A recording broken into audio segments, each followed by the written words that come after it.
Hey, how's life? This is Takuma Nakata. I'm an interaction designer based in Kyoto. Recently, I've been uploading a lot of.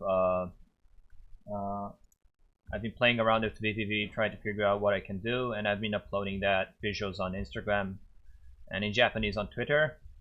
And luckily, recently, I got a lot of feedback on this one that I made. And yeah, I got question like about few nodes that I have it here, which I made it by my own. So I'm gonna explain about that one.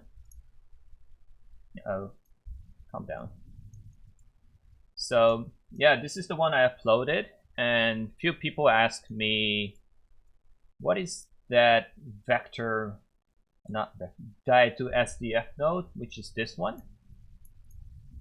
And what this guy's basically doing is it's generating this array marching SDF thing. So I'll just enable that one and I'll delete the other ones.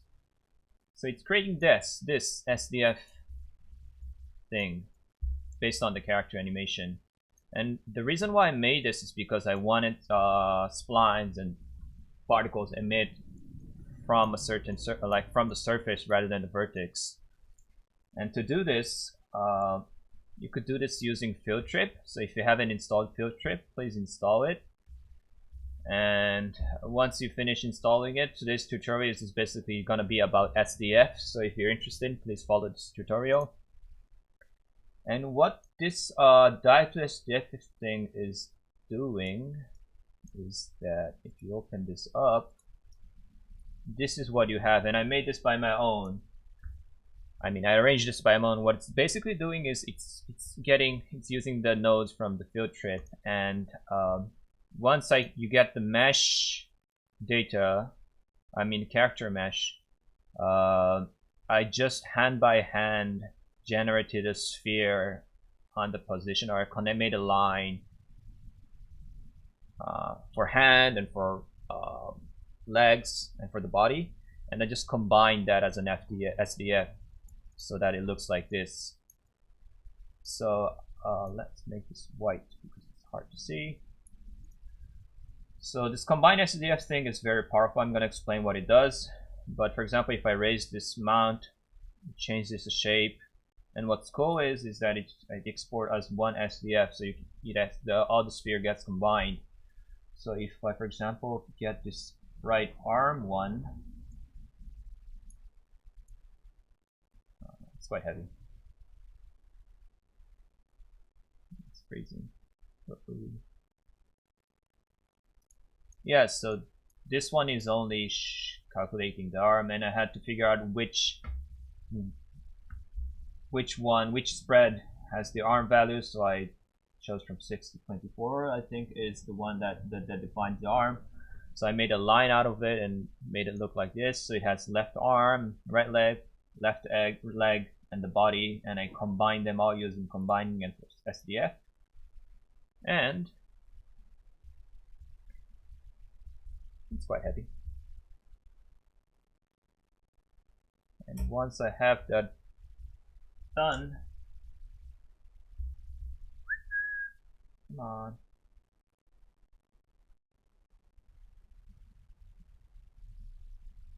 It's whatever. Oh, it's showing up. Oh, it's froze. Oh, bye bye. Nice. Yeah, and let's talk about this Fieldtrip until we're ready. Yeah, so this one is made by Kalmakren. Everyone is happy. So this smart guy made this pack, and it's super powerful. You can do kind of like array marking thing, an SDF thing inside vvvv, and with that you can do quite a lot of stuff.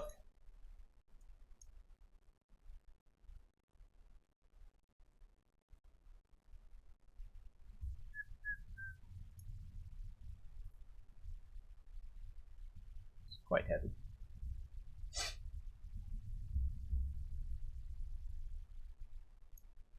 But my recent work that I've been uploading here, they're all using SDF.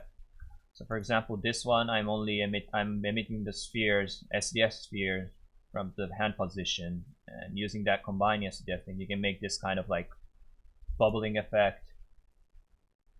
Most of the stuff I'm using Fieldtrip here. Oh yeah, now it's working. back.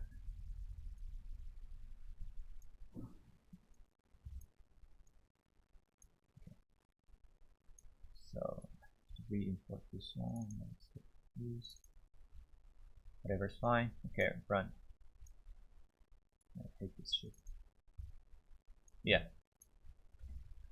And what I like about SDF is that once I get an SDF file, I can convert SDF as a volume, so that it can affect where the spline emits, or it can also be a noise for particles. So there's also a node that you can bring this volume to the X11 particle pack and use it as a kind of like turbulence based on the this volume. So you can do quite many stuff using it. So, yeah, let's start up. Let me explain a little bit about, on how to play with SDF.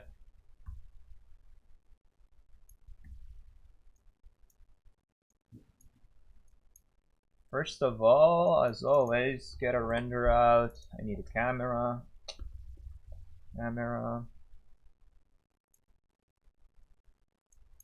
Then rate axis and grid. So it's good. Axis and grid. And I'll do some grouping.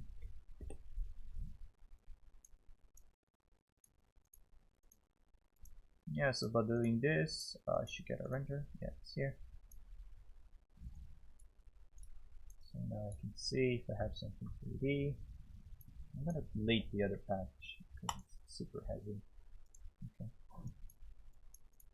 And then Ray Martin Basic. This is the one. It's kind of like font direction. You use it for the X11 or the other normal shader, but for this one it's called Ray Martin Basic. And then I'll use a sphere as not this one. A sphere SDF. This one. And I'll connect this one here and raise the radius. Now I have a sphere. But this one is not a mesh, so if I try to connect the wireframe, you can't. Does it? Can you? I don't think so. Yeah, so you can't show wireframe because it's an SDF. You have to use. It's a different way of thinking, and I'm not really familiar with technical stuff, but it's different. And what I was doing with the body thing is I was using combined SDF a lot. And there's several different versions like volume, SF3D, SF3D. For this one I'm using SF3D because this sphere is also an SF3D object. So what I did is combine SDF disappears because you need another SDF to combine and make the result. So I'll add another sphere here. I'll raise the size. I'll also change the position a little bit to z-axis. Yeah. And then I'll connect this one to combine SDF. And let's see how it goes. Okay, so I'm not really sure what's happening. Oh yeah. Are you here? You are, yes. Okay, so this guy was too big. So what it's doing here is, I think it's interesting. There's several modes that you combination operation you can choose here, and at the moment it's on intersect, which what it basically does is there's two sphere, and the part that where it overlap is the part that's only overlaps are the ones that are only showing here. But if you change this one to union round, which I use it most, then you can do kind of like metapo effect. So it's combining two spheres and making it as a one SDF object. Now you can play, and you can also change the combination parameter. So if you make it higher, then it turns out to more smooth one. So if you go further, it splits. But if you make this value higher, then you can actually make them connect. You can kind of like play with it quite smoothly. And what I was doing with the body mesh, so I was basically doing this using combined SDFs and combining different parts and make it as one SF3D object, SDF object. So I was using that to emit particles and splines. And if you're interested in how to emit splines and particles from the SDF in Fieldtrip, there's a bunch of nice sample patch, which you can see it inside the Grow Power. So if you install Fieldtrip, you should see Fieldtrip Grow Power. And if you open this Fieldtrip node overview thing, you'll see everything. Like a lot of it's really well listed. And if you press F1 on each node, you should get a really nice sample patch where you can learn a lot. So I'm not gonna explain that part.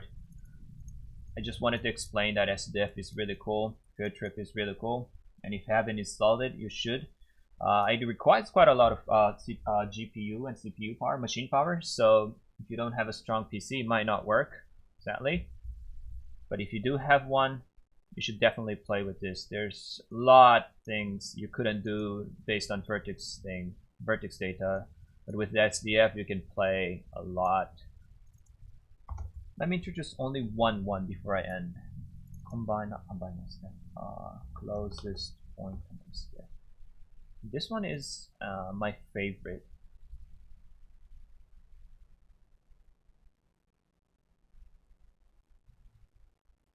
Yeah, as you see, it's quite heavy. Oh, wait, no, I don't need.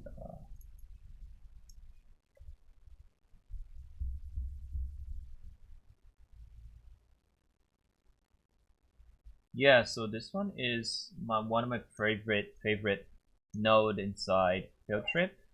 What it does, so these two spheres you see here are SDF, and in the center position there's this random spread. So there's these guys are generated like based on the position, it's a random position, and it calculates the closest point on the SDF surface. So it's because it's not based on vertex, it's based on surface. You can have this, you can get like very organic position on a surface, and that is really cool, because on vertex based one you had to calculate and read back all the position, but if it's on SDF, you just have to use these two and get a random position as a transform buffer. So by connecting this to somewhere else, or if you get the matrix position, you can use this position to do something cool. So if you haven't played with it, please play. This is also a very basic tutorial, but if I want to go deeper, I can. But yeah, it goes too long. So this is it for today. Thanks for watching. See you next time.